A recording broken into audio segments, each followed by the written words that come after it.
Hey guys, सबसे पहले मैं ईश्वर को धन्यवाद करता हूँ और आप सबका भी बहुत बहुत धन्यवाद। तो गाइस, आज की वीडियो में मैं आप सबको इंग्लिश का सबसे इम्पोर्टेंट टॉपिक जो कि है गाइस एडवर्ब। क्या है गाइस एडवर्ब? तो एडवर्ब को हिंदी में क्रिया विशेषण के नाम से जाना जाता है कि नहीं, ये सब मैं आपको प्रीवियस वीडियो में एक्सप्लेन कर चुका हूँ। आज की वीडियो में मैं आपको एडवर्ब के कुछ इम्पोर्टेंट रूल्स, जो एडवर्ब होते हैं, जो क्रिया विशेषण होते हैं, उसके कुछ इम्पोर्टेंट रूल्स आज की वीडियो में एक्सप्लेन करने जा रहा हूँ, या कुछ स्पेशल रूल इस वीडियो में एक्सप्लेन करूँगा। आपको क्या करना है, वीडियो को लास्ट तक देखना है।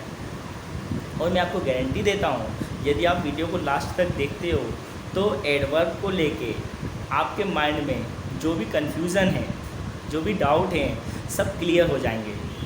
ओके, तो समय को बर्बाद किए बिना मैं वीडियो को स्टार्ट करता हूँ। तो बात करते हैं रूल नंबर 5 की। अब आप बोलोगे सर रूल नंबर 1, 2, 3, 4 कहाँ गए? तो मैं आपको बता दूँ, इसके जो कुछ इम्पोर्टेंट रूल वो मैं अपनी प्रीवियस वीडियो में एक्सप्लेन कर चुका हूँ। पहले ही मैं वीडियो बना चुका हूँ रूल नंबर 1, 2, 3, 4 की। तो यदि आपने वह नहीं देखी तो प्लीज़ वह भी देख लेना, ठीक है। तो आज बात करते हैं कुछ इम्पोर्टेंट एडवर्ब की। तो देखिए एडवर्ब, अब देखिए क्या बोला जा रहा है, एडवर्ब ओनली एव इवन।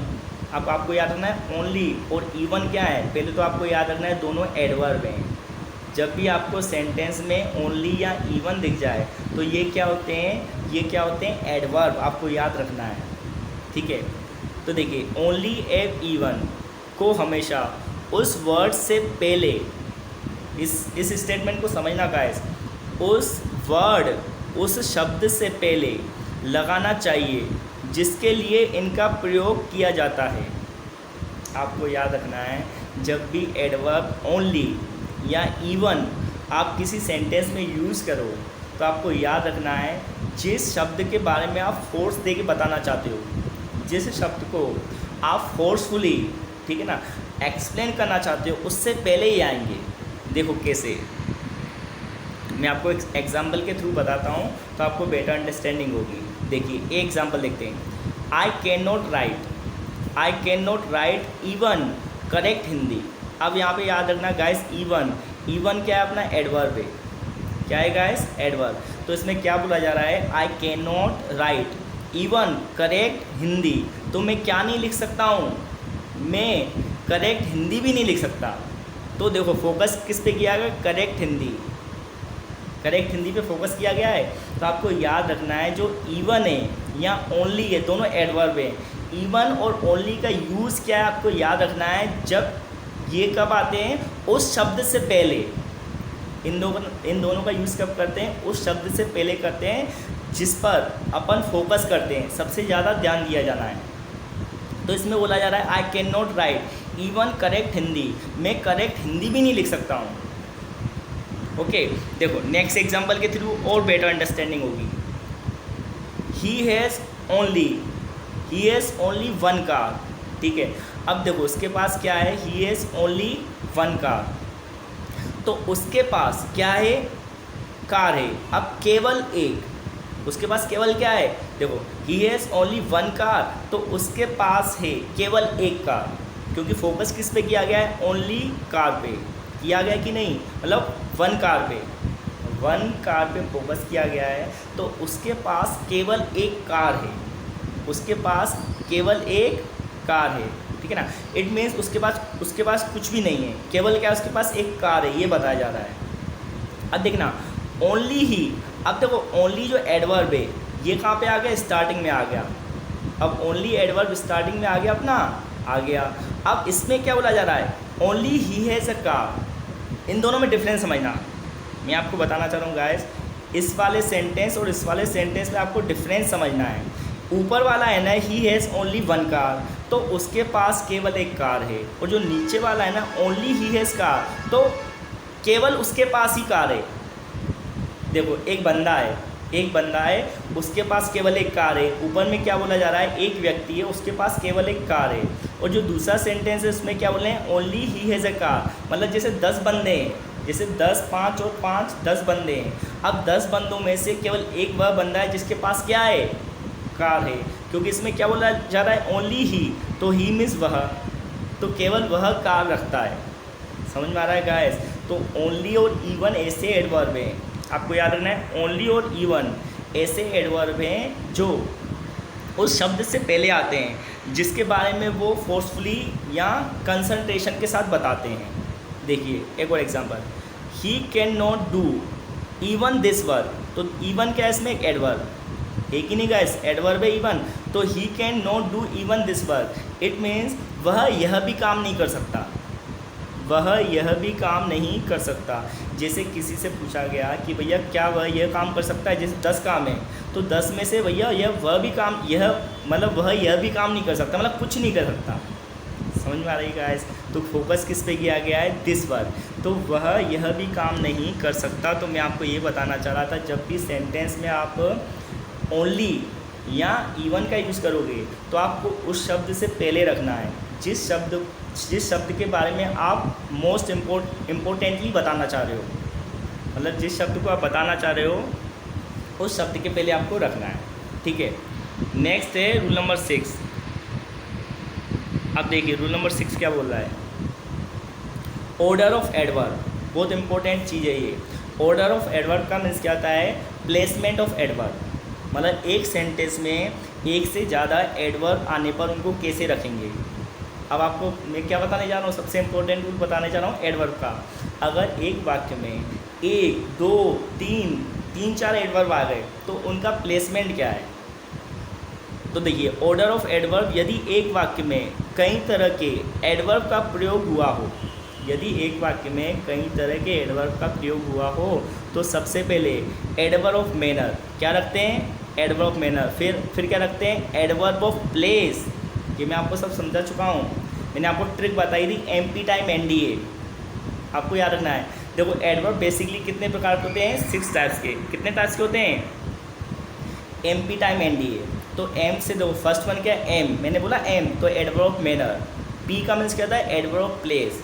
टी का मीन्स क्या होता है, एडवर्ब ऑफ टाइम। एन का मीन्स क्या होता है, adverb of number. MP time N. D का मीन्स क्या होता है, एडवर्ब ऑफ डिग्री।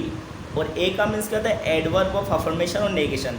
तो ये 6 टाइप के एडवर्ब होते हैं। ठीक है, तो सबसे पहले क्या रखते हैं, एडवर्ब मैनर, फिर एडवर्ब प्लेस, फिर एडवर्ब ऑफ टाइम। तो इसकी ट्रिक क्या है, देखो ट्रिक लिखिए। आपको सबसे पहले क्या रखना है, एक सेंटेंस में एक से ज़्यादा एडवर्ब आए तो पहले आएगा एडवर्ब मैनर, फिर आएगा एडवर्ब प्लेस, फिर आएगा एडवर्ब ऑफ टाइम। देखिए एग्जाम्पल के थ्रू आपको बताता हूँ। देखिए एग्जाम्पल देखते हैं, शी स्पोक, मतलब उसने बोला, उसने बोला। शी स्पोक लाउडली, तो लाउडली क्या हो गया, एडवर्ब ऑफ मैनर, लाउडली बोलने का तरीका है कि नहीं। शी स्पोक लाउडली, उसने तेज बोला, उसने तेज बोला, उसने तेज बोला। She spoke loudly eight meeting, अब मीटिंग क्या है इसमें, प्लेस है कि नहीं, at the meeting. She spoke loudly at the meeting yesterday. अब यस्टरडे क्या हो गया गाइस, अपना टाइम। तो मैंने आपको क्या बोला, कभी कभी एक वाक्य में एक से ज़्यादा एडवर्ब आएंगे तो आपको ट्रिक याद रखनी है, एम पी टाइम, मतलब मैनर, प्लेस और टाइम। तो देखिए शी स्पोक, उसने बोला, लाउडली मतलब एडवर्ब ऑफ मैनर, बोलने का तरीका है। एट द मीटिंग क्या, प्लेस है, स्थान है कि नहीं। नेक्स्ट क्या अपना, यस्टरडे मीन्स प्लेस और फ्री टाइम, ये क्या अपना एडवर्ब ऑफ टाइम। तो आपको याद रखना है, एक सेंटेंस में एक से ज़्यादा एडवर्ब आएंगे तो आपको एमपी टाइम मतलब मैनर, प्लेस, फिर टाइम रखना है। एक और एग्जांपल देखते हैं, he was going to Jaipur. अब जयपुर क्या अपना प्लेस है कि नहीं गाइस। यस्टरडे क्या अपना, यस्टरडे अपना क्या, यस्टरडे क्या है गाइस, अपना टाइम है कि नहीं। तो देखो he was going to Jaipur yesterday, वह कल जयपुर जा रहा था, तो इसमें जयपुर हो गया प्लेस और हो गया टाइम। अब इसमें मैनर नहीं था, मैनर नहीं था तो मैनर नहीं लगाया। तो आपको याद रखना है, जो एडवर्ब नहीं होगा तो जो नेक्स्ट एडवर्ब है उसको अप्लाई करेंगे, जिसमें जैसे यहाँ पे लिखा होता है, he was going silently, he was going silently to Jaipur yesterday, तो वो शांति से जयपुर जा रहा था कल। तो इसमें साइलेंटली मैंने क्या लगा दिए थे, एडवर्ब मैनर, बट नहीं है तो कोई बात नहीं, ठीक है। तो नेक्स्ट देखते हैं, शी कम्स रेगुलरली। अब रेगुलरली क्या होता है, रेगुलरली क्या है, मतलब वह रोज़ आती है। She comes regularly at the ground, कहाँ पर आती है, ग्राउंड में। डेली, अब डेली क्या हो गया, टाइम, ठीक है ना। अब ये आने का तरीका है, रेगुलरली मैनर है, और ये क्या हो गया अपना प्लेस, तो एमपी टाइम हो गया कि नहीं। तो एक से ज़्यादा एडवर्ब किसी सेंटेंस में आएंगे तो आपको ट्रिक याद रखनी है, एमपी टाइम, ठीक है। अब देखिए, adverb of manner, adverb of place और एडवर्ब ऑफ टाइम। एक चीज़ आप समझ लेना, इसका कुछ स्पेशल केस है, समझना इसको।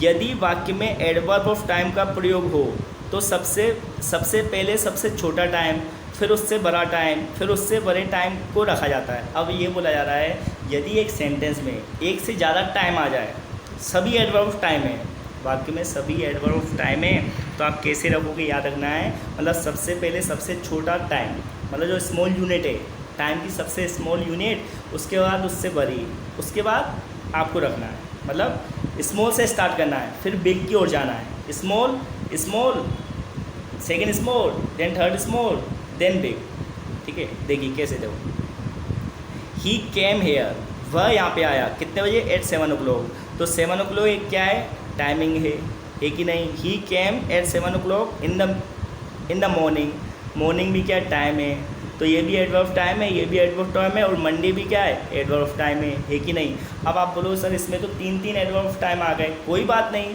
देखो, अगर इनको कंपेयर करेंगे 7 बजे को, मॉर्निंग को और मंडे को, तो सबसे छोटा टाइम क्या है, 7 बजे। मतलब 7 बजे का समय केवल 1 घंटे के लिए होता है कि नहीं। उसके बाद मॉर्निंग तो बहुत मतलब 4-5 घंटे की होती है, ठीक है ना। सबसे पहले हो गया 7 बजे, फिर उससे बड़ा टाइमिंग हो गया मॉर्निंग, और सबसे बड़ा क्या हो गया, मंडे। तो मंडे तो पूरे 24 आवर्स होते कि नहीं। तो एक सेंटेंस में एक से ज़्यादा एडवर्ब ऑफ टाइम आ जाए तो आपको सबसे पहले टाइम की सबसे छोटी यूनिट रखनी है, फिर उससे बड़ी यूनिट रखनी है, फिर सबसे बड़ी यूनिट रखनी है, ठीक है। देखिए, she was born at 6 o'clock, मतलब वो कितने बजे पैदा हुई, वो 6 बजे पैदा हुई, ठीक है ना। 6 o'clock की यूनिट है।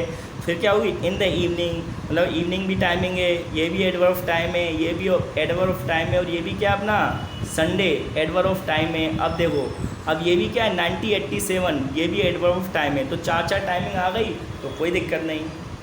तो शी वॉज बोर्न 6 o'clock, सबसे छोटा टाइमिंग है, सबसे टाइम की सबसे छोटी यूनिट है कि नहीं, 6 o'clock। फिर क्या अपना इवनिंग, उससे बड़ी क्या है, इवनिंग। इवनिंग से बड़ी क्या है, पूरा दिन, मतलब इवनिंग से बड़ा सबसे पूरा दिन होता है कि नहीं, संडे। और उससे सबसे बड़ा क्या है, ईयर 1987।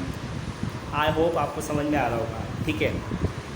रूल नंबर 7 की बात करते हैं। देखिए, यदि कोई एडवर्ब किसी एडवर्ब या एडजेक्टिव या एडवर्बियल फ्रेज, अब समझना, यदि कोई एडवर्ब किसी एडवर्ब के बारे में बताता है, या एडजेक्टिव के बारे में बताता है, या एडवर्बियल फ्रेज के बारे में बताता है, ठीक है ना, को मॉडिफाई कर